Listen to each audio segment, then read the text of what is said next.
महोदय, पृथ्वी के अस्तित्व को बनाए रखने के लिए जल, वायु और पर्यावरण का संरक्षण अत्यंत आवश्यक है। वर्तमान में हम ऐसे समय से गुजर रहे हैं जहां पर्यावरण से जुड़े गंभीर संकट उत्पन्न हो रहे हैं। ये संकट हमारी जीवन शैली, औद्योगिक प्रदूषण और अनियंत्रित शहरीकरण के कारण और अधिक जटिल हो रहे हैं। विशेष रूप से जल संकट की स्थिति चिंताजनक है। विश्व के कुल पेयजल का 4% हिस्सा ही भारत में बचा है, जबकि जनसंख्या विश्व की जनसंख्या के कुल 70% भारत की है।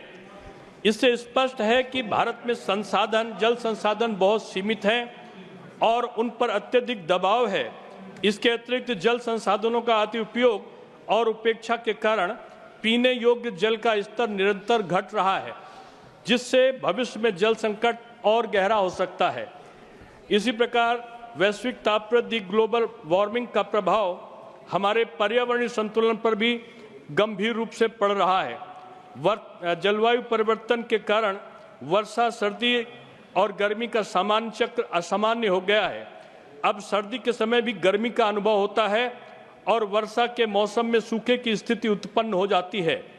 इस बदलते मौसम का सीधा प्रभाव न केवल फसलों पर पड़ रहा है, बल्कि जीवन की विविधता में भी संकट है। अनेक वन्यजीवी विलुप्ति के कगार पर हैं और पारिस्थितिकी तंत्र का संतुलन गंभीर रूप से बिगड़ रहा है। इस चुनौतियों से निपटने के लिए हमें ठोस कदम उठाने होंगे। जल संरक्षण के लिए जल संचयन को बढ़ावा देना चाहिए, जिससे जल स्रोतों का पुनर्भरण हो सके। इसके अतिरिक्त अंधाधुंध वृक्षों की कटाई पर रोक लगाना चाहिए। अधिक से अधिक वृक्षारोपण करना चाहिए ताकि वायुमंडल में ऑक्सीजन का संतुलन बना रहे और पर्यावरण संतुलित रहे। हमें अपनी दिनचर्या में छोटे छोटे बदलाव करके जल और पर्यावरण की रक्षा के प्रति जागरूकता बढ़ानी चाहिए। इसके साथ ही ऊर्जा के स्रोतों को सतत विकास की ओर केंद्रित करना होगा, जिससे ऊर्जा का उपयोग संतुलित और नियंत्रित तरीके से किया जा सके।